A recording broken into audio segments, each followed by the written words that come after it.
The cure for laziness is doing what you're supposed to do even when you don't feel like doing. చెయ్యాలని అనిపించకపోయినా చేయటమే నిజమైన ఆ సోమరితనముకి విరుగుడు.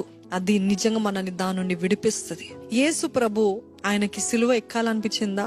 ఆయనకి శ్రమ పొందాలని హ్యాపీగా తీసుకుంటాను ప్రభు, తండ్రి ఏదైనా ఇచ్చి నేను చేసేస్తానని చెప్పాడా?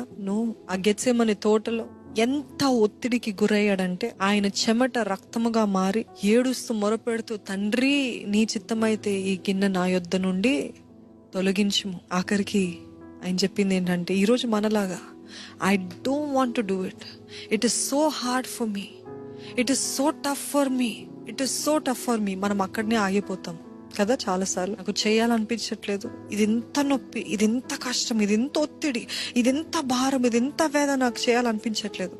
కానీ యేసుప్రభు చెప్పింది ఏంటంటే, ఆయనను నా చిత్తము కాదు ప్రభా, నీ చిత్తమే జరిగించు.